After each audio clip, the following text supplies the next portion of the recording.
মুর্শিদাবাদের লোক, আর এখানে 5 বার আমি এমপি হয়েছি, আমি তো জানি সমস্যা। তার জন্যে অনেক আগেই আমি যখন এমপি ছিলাম পার্লামেন্টে এগুলো বলতাম যাতে আমাদের রেলের ব্যবস্থা হয়, ঈদের সময় শুধু নয়, বকরিদের সময় থেকে। তারপরে এখানে যে রেলের ভাড়া কমানো হয়, কিছুটা হয় কাজ, কিছুটা হয় না। এবারেও আমি এমপি না থাকলেও আমি মন্ত্রীকে চিঠি করেছি, ফোনে বলেছি যে আমাদের জেলা পাশের মালদা, এই বিশেষ করে দিনাজপুর, এই পরপর যে 3টে জেলা, তার মধ্যে মুর্শিদাবাদের লক্ষ লক্ষ মানুষ, মালদা মুর্শিদাবাদের মানুষ, তারা শিয়ালদা হাওড়া থেকে এই ঈদের সময় বাড়ি ফেরার পথে আসে।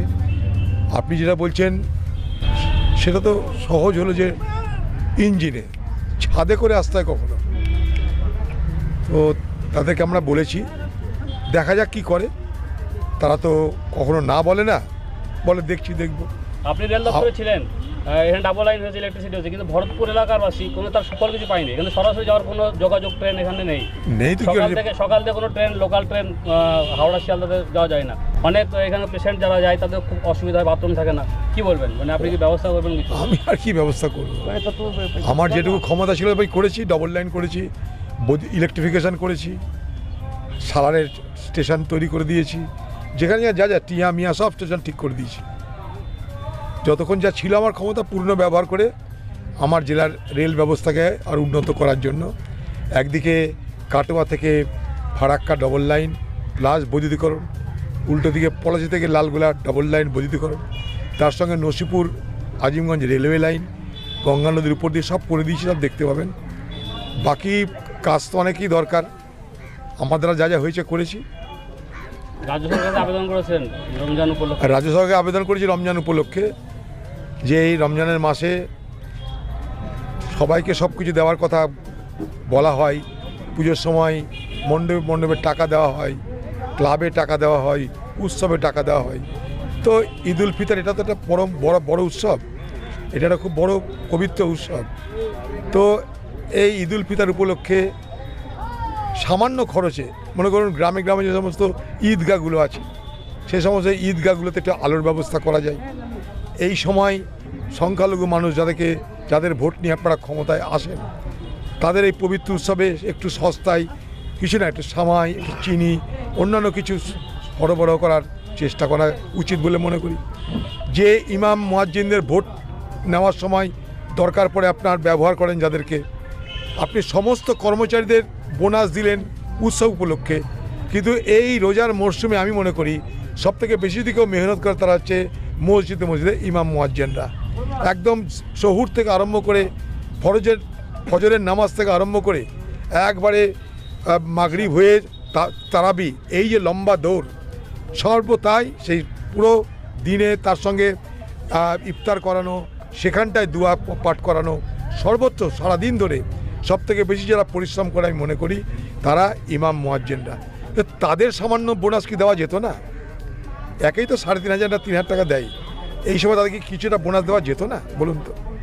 আপনি পুজোর সময় হাজার হাজার টাকা দিচ্ছেন, 85,000 90,000 টাকা করে একটা মণ্ডপের টাকা দেবেন বলছেন, হ্যাঁ, মন্দির সরকারি খরচে মন্দির করছেন। তো এই যে পবিত্র তিওহার ঈদ মুবারক, এই ঈদ উল ফিতর, এই সময়টা অন্তত এই সমাজকে আপনি কিছু দিতে পারতেন, যেহেতু আপনার কাছে ক্ষমতা আছে তাই বলছি। ঘরের মা বোনেদের জন্য সেই সময় অন্তত জল বা বিদ্যুৎ, কারণ ঘরের মা বোনেরা আপনারা জানেন যে ছেলেরা তো সেহরি আপনার ভোরের খাবার খায়, কিন্তু সেই ভোরের খাবার রান্না করে কে? মা বোনেরা, তারা তো গোটা রাত জেগে থাকে। তাই তাদের জন্য পর্যাপ্ত জল, পর্যাপ্ত বিদ্যুতের যেন ব্যবস্থা থাকে বলেছিলাম। দাবি তো করেছি অনেক কিছু, দাবি না মানলে আর কী করতে পারি? আমাদের বলার কাজ, চাওয়ার কাজ, আমরা চাইবো মানুষের জন্য, দেওয়ার কাজ যারা দেয় না। সবাইকে বলবো ঈদ মিলনের উৎসব, আনন্দের উৎসব, সাম্যের ভ্রাতৃত্বের উৎসব, সবাই যেন আমরা মিলে মিশে এই পবিত্র মিলনের উৎসব পালন করি। এই পবিত্র মাসেই একদিন কোরআন নাজিল হয়েছিল এই ধরিত্রীর বুকে, লায়লা কাদেরের দিনে, আপনারা সবাই জানেন সেই কোরআন নাজিলের কাহিনীর কথা। এই পবিত্র মাসে যেন আমরা যেন সবাই হিংসা, আমাদের অসাম্য ঈর্ষা থেকে আমরা সবাই যেন বেরিয়ে আসতে পারি। এটাই আল্লাহ তাআলার কাছে আমাদের ইবাদত হোক, যেন আমরা আগামী দিনে সবাই সাম্য, মৈত্রী আর ভ্রাতৃত্বের পথ ধরে চলতে পারি। একে অপরের সঙ্গে এটা গলা মিলনের উৎসব, তাই এই উৎসব আমাদের কাছে অত্যন্ত পবিত্র, অত্যন্ত গ্রহণযোগ্য উৎসব। ভারতপুরে এই প্রথমবার ইলেকট্রনিক্সের শোরুম স্কাই ইলেকট্রনিক্স। পাবেন নামি দামি কোম্পানির AC, fridge, deep fridge, washing machine, cooler, smart LED TV ইত্যাদি কোম্পানি সমস্ত রকম জিনিস ন্যায্য দামে পাইকারি ও খুচরো পাওয়া যায়। বিশেষভাবে মনে রাখবেন, সমস্ত কোম্পানির ফাইন্যান্সের ব্যবস্থা আছে। ভরতপুর কিষাণ মান্ডির সন্নিকটে, ভরতপুর, মুর্শিদাবাদ। আমাদের মোবাইল নাম্বার 7864830468 এবং 9800429021।